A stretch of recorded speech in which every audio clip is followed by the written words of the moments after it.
Hello students, welcome to EduTap and welcome to this class of ARD Current Affairs. Today we'll discuss the most important MCQ from the month of April 2022.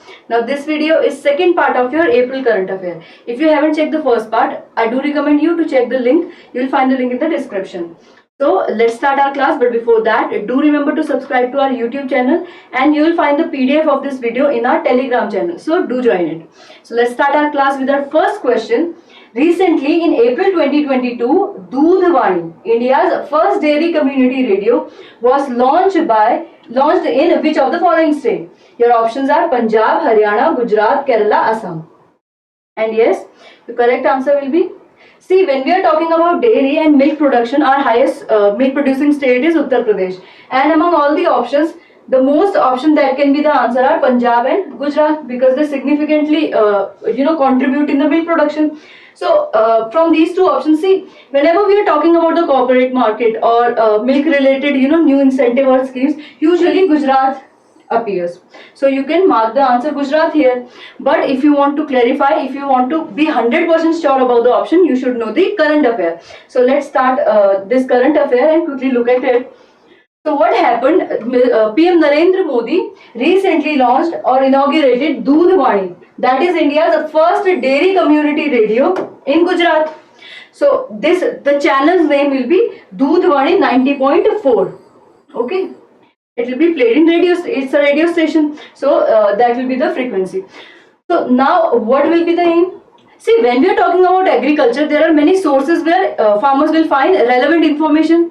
Whatever problem they have, whatever questions they have, how they can increase the production, that all kind of information is, there are many sources, okay, digitally, radio wise, there are many channels on Akashvani too. So, but when we are talking about the cattle farming or milk production, there aren't much source. So in that step, Doodhvani was started. You can see in the picture too.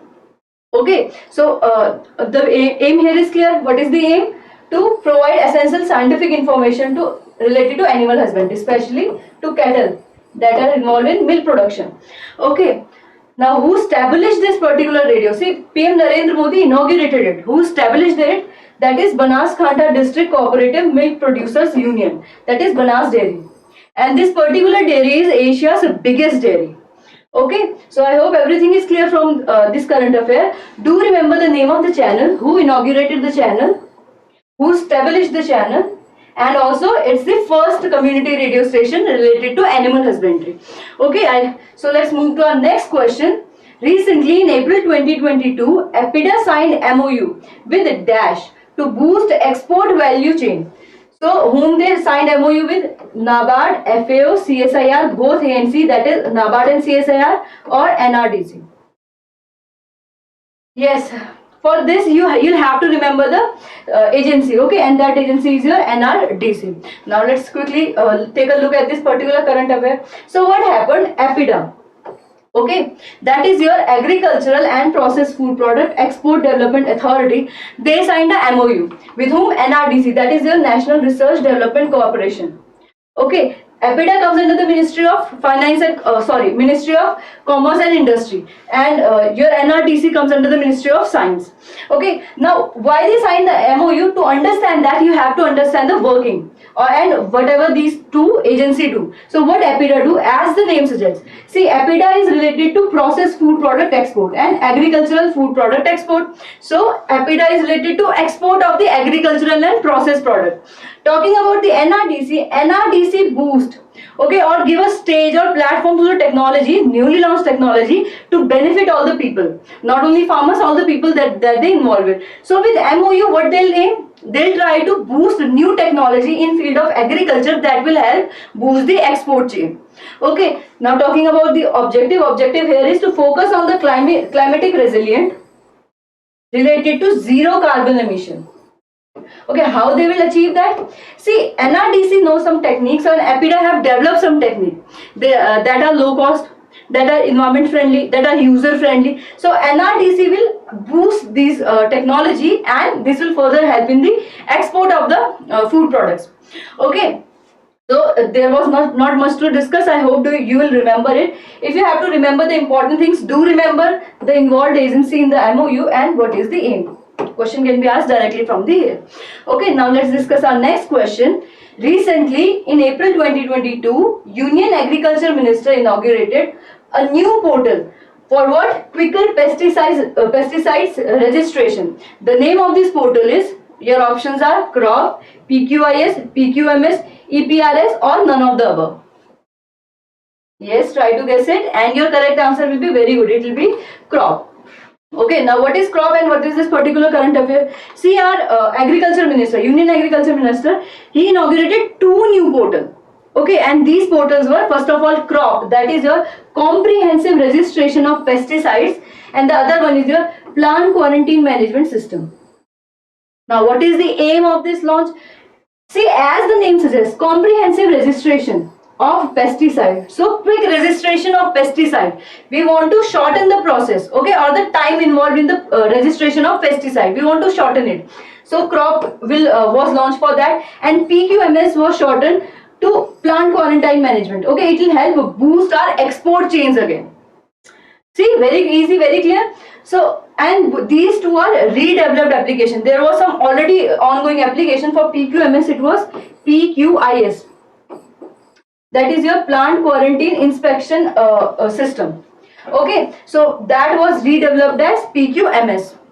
I hope everything is clear to you from here. So if they ask you what is the goal, you can easily tell crop, it's related to pesticide. Okay, so what it will do, it will fasten up the process of registration of pesticide. Talking about the PQMS, it will help to manage plant quarantine system. Okay, we will, any product of plant, that is if there are wheat production or some other grain that is being exported, so that plant, that particular grain will be first of all quarantined. So that process will be quicker through PQMS. Okay, and we'll have a system of monitoring. So that's why the crop and PQMS portal are launched. So what are the main goal? To simplify registration, as I have told you, and documentation procedure of pesticide and export import, to make export import easy and transparent. Now whenever you see word portal, okay, some ministry has launched some other portal, so you will always find the word here, what? Transparent. We have talked about MRU, that was also launched by Rubber Board. See, we have discussed about this in the May current affair. Okay, so this time the portal was launched, that also involved the word transparent. So why transparent and why all the online portal or online technologies involve this word? See, whenever we talk about online transaction, the transactions are recorded and those transactions can be assessed by either government or the parties involved or some extra NGO that wants some information on that. That's why whenever we digitalize a process or we involve an online portal, online trading, that involve transparency. Okay, I hope everything is clear to you from here. Do remember the name of the portal, the full form, who launched it? Mr. Narendra Singh Tomar, that is our Union Agriculture Minister, and that was all. Okay, and you can do remember the aim of the launch. So now let's discuss our next question. Punjab government has provided real-time access to digital sale receipt across the state. What is this receipt called? J form, sale form, farm form, R form or G form? See, when we talk about a receipt that is related to sale, the most viable options seem like sale form, or the other viable options seem like farmer form, because farmers are involved. But the correct answer will be your J form. That's why you need to have a clear picture of the current affairs. Okay, now let's discuss this particular current affair. See, what happened? In Punjab, there was a problem. What was the problem? The government didn't have the record of the grain production or the income of the farmer, and farmers doesn't have the proof of their income. So to solve that, government tried to bring the transparency again. So what they did, they digitalized the J form. Okay, now let's expand this all details. I have tell you quick important points. So what happened? There wasn't a price realization. Okay, so to ensure that, what Punjab government did, they decided that now this J form will be directly transferred to the farmers. Okay, now what is this J form? See, it's nothing but a sale receipt. What used to happen in the Punjab, whenever a farmer is selling his wheat or any other grain, he used to do it through middleman to buyer. And government used to provide this J form, that is your sale receipt, to this middleman. Now for one reason or another, what these middlemen used to do, they didn't provide the J form to farmers. Okay, so now farmer don't have record of their income, government doesn't have record of farmers income or production. So to solve that, government decided that now this J form will directly be given to farmer by the government. I hope everything is clear to you. But before for that process, what will happen? First of all, there will be an online form. Now this middleman will have to just okay the trade. Okay, and by that buyer will also okay the form. Now this J form, this will be directly given to farmer on their mobile. Okay, on the WhatsApp. If a farmer doesn't have WhatsApp, what will happen? The form will be provided in their DigiLocker. Okay, I hope everything is clear to you from here. Quite easy it was. So now what will happen? See, there are two agencies involved. There is government, there is farmer. So what are the advantage of the two farmers of this J form? See, in some schemes, to apply for some scheme, to apply for some loan, what farmer need? They need a proof of their income. So this J form will now act as the that particular source. Okay, that particular proof of the income. So farmers have advantage. Now they can apply for the schemes. Now they'll have an actual realization how much income they have also. Now talking about government. Before this, government doesn't have any idea how much production was there, how much sale is going on, how much our farmers' income is, and who we should who we should enroll as a beneficiary of a particular scheme. So by this, now government will have a record, and they'll be able to better implement the schemes that are there. How? See, if there is 1 acre land to two farmers, this farmer is gaining 5,000 rupees from this particular farm. This farmer is gaining 1.5 thousand rupees from this farm. So now we know the problem is here because he is gaining less. There might be some management problem, there might be some other problem, there might be some crop failure or extra, but our beneficiary, our target of this government will be here. Okay, now we can know we need to focus here. So this J form will, digitalization of particularly J form will help with this. I hope everything is clear. There is not much to remember, but you should remember for your exam the state government where this J form was digitalized, what is the J form and how it will benefit our farmers too and to our government. Okay, I hope everything is clear. Now let's move to our next current affair. Which of the following agencies or ministries is planning to formulate Farmer Distress Index? Ministry of Agriculture and Farmers Welfare, APIDA, the Ministry of Stats and Program Implementation, NABARD, both C and D. That is your Ministry of Stats and NABARD. Okay, now your correct answer will be NABARD, not Ministry of Agriculture. Okay, as you all know, NABARD always provide many reports on different things. Also, they prepare annual report that is very important for your NABARD examination. So this report will also be important for your NABARD examination. Now, what is this report? How NABARD will prepare it? We'll see it quickly. Okay, now let's cover this in detail. So what happened? NABARD announced that they are planning to roll out a Farmer Distress Index. And as the name suggests, what this index will indicate the farmers' distress or the stress in the farmers due to various reasons. Now, why this particular index was launched? See, there was two studies. One was done in Maharashtra, another was done in the Punjab. So in these studies in the Punjab, it was found that 60% or more than 60% marginal and small farmers were under stress. Why? Due to unavailability of loan, due to unavailability of schemes, due to high loan interest. So that's why. In Maharashtra, it was found that 42% of farmers couldn't avail the loans. Okay, that they were rightful to. So that's why government decided, or particularly NABARD has decided that they'll try to make farmers distress index, prepare farmers distress index. Why? To help those farmers, those are in stress. Now this index will track, identify and support the real needy and distressed farmer.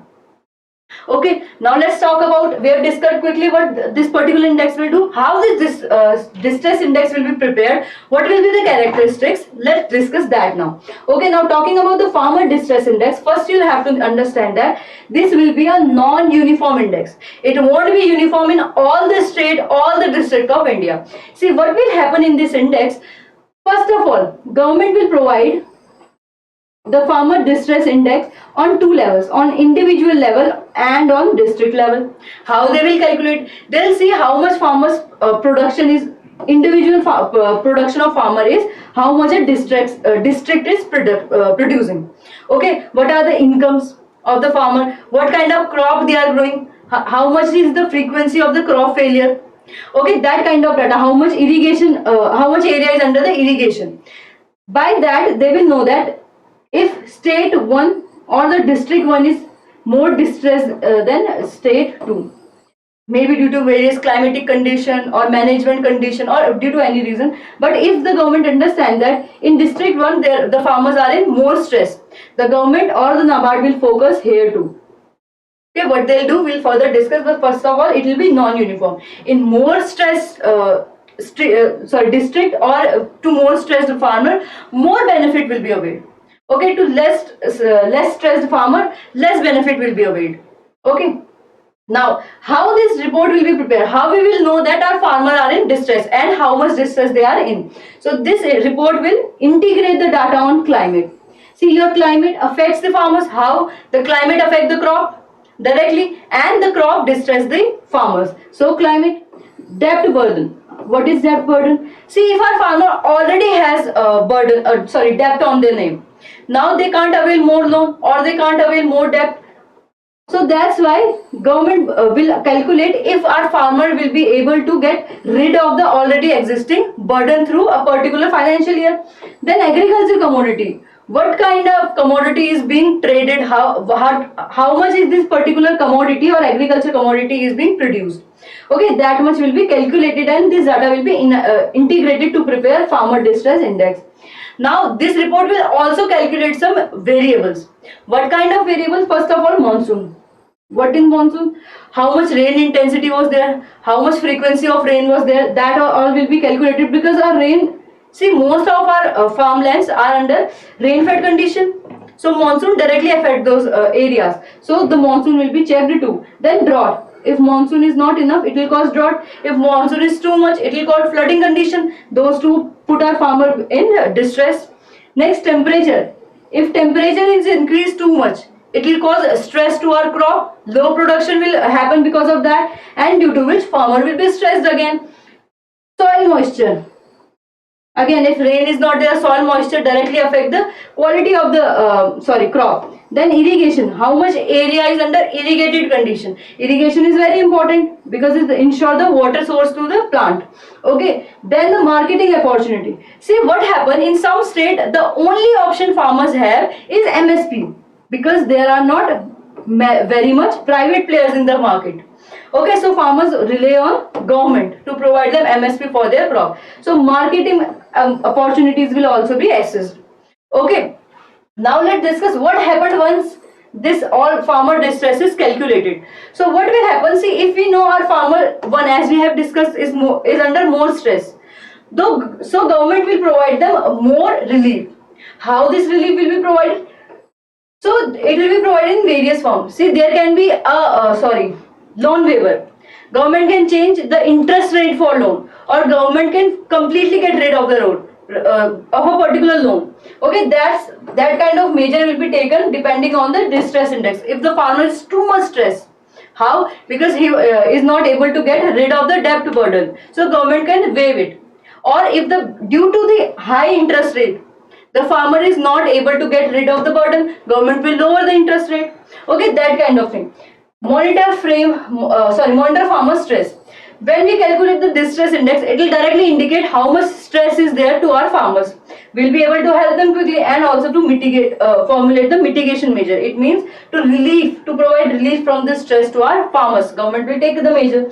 So we'll know who need our help and will be able to help them quickly. So that's why farmers distress index is very important. Okay, so since you are giving the exam of NABARD, anything that NABARD planned is automatically important to you. Okay, so this distress index is very important. So you should have a clear picture. what will be the integrated data, and all the characteristics of the farmer distress index. Okay, I hope everything is clear to you, and that wraps our class. So thank you for listening to me. If you like the video, do let me know in the comment. If you have any query, you can write to us at hello@edutap.co.in. You can also check our website. Thank you for listening to our lecture.